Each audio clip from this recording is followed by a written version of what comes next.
Jaguar has produced some graceful sedans, coupes, and convertibles over the years.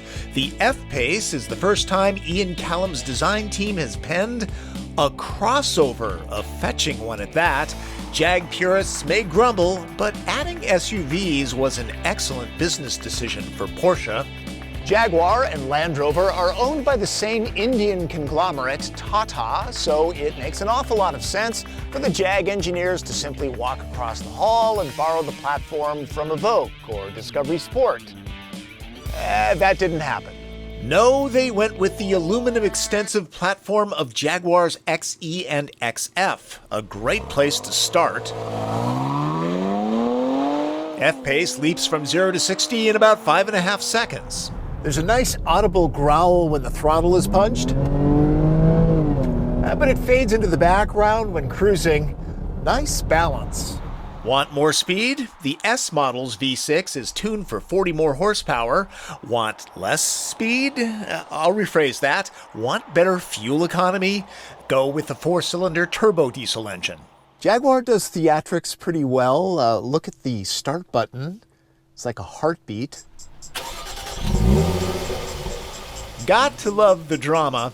The 3-liter supercharged V6 in this R-Sport model makes 340 horsepower and 332 pound-feet of torque.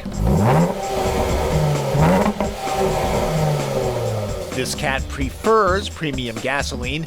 The gearbox has 8 speeds and a sport mode.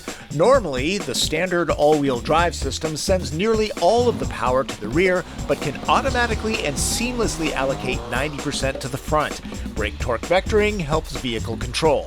On surfaces much slicker than this, standard low traction launch helps F-Pace pull away confidently. The optional traffic sign recognition system uses cameras to read signage to alert drivers of the speed limit. Using GPS data, the intelligent speed limiter can then automatically adjust the speed of the car, faster or slower. I'm in sport mode. Nice throttle response. One thing about the F-Pace, I really like the size of it. It's not too big, not too small. Not going to use the Goldilocks line. Ms. Locks might not be impressed with fuel economy. Competitors Audi Q5 and BMW X3 both go farther on a gallon of gas. Good road feel and the nicely weighted steering help to make up for that, though. When it comes to cornering, the F-Pace is one of the most entertaining crossovers you can buy. My favorite is Porsche Macan, but the Jag does have its benefits. It's roomier, more comfortable, and easier on the budget. Starting at about $42,000 for the diesel model, this particular R-Sport retails for $63,000. There is one curious dynamic about this vehicle. It looks and feels like a Jag inside, but unlike an F-Type, you're riding up pretty high. It's a crossover, makes sense. 8.4 inches of ground clearance and development at Land Rover's facilities mean F-Pace is up for moderate off-roading. It can wade through nearly 21 inches of water.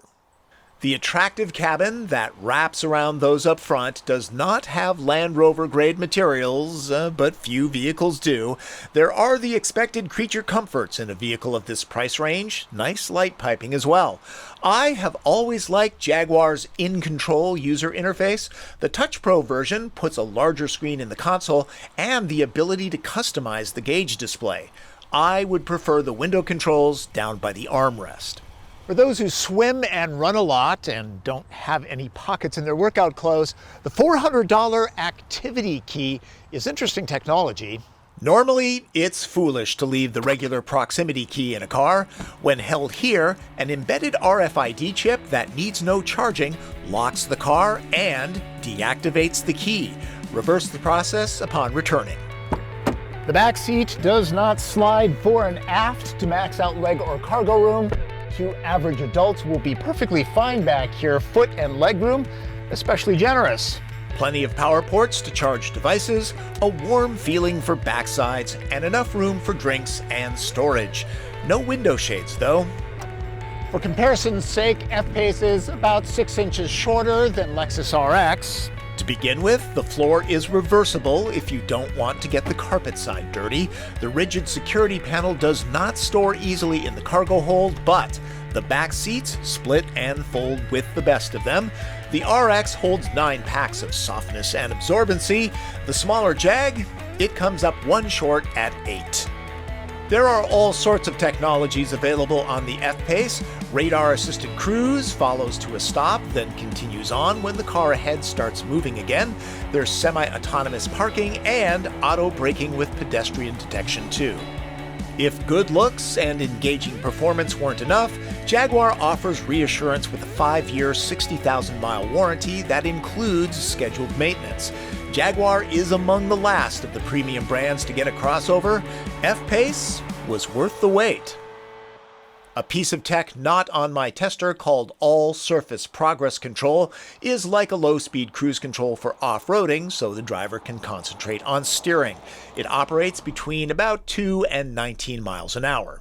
Finally, for those who think adding a crossover to Jaguar's lineup is a bad idea, well, it's not. Year-to-year July sales figures have Jag sales up 174%, and that brings a lot of money into Jaguar Land Rover coffers, allowing them to build better vehicles. Win for us all. And it's not as if Jaguar is a stranger to practicality. They've produced station wagons, though few have hit U.S. roads. All right, folks, that's my opinion of the 2017 Jaguar F-Pace. A little story before I go. At the 2016 New York Auto Show this year, I was fortunate enough to spend a little bit of one-on-one time with legendary Jaguar designer Ian Callum. He took me around the car for about 20 minutes, showed me what he did, why he did it. It was fascinating. So, you think I have a dream job? He has my dream job, and the nicest guy in the world. Very, very patient. So, Mr. Callum, thanks very much for spending the time. It was great. That's Driven. I'm Tom Volk.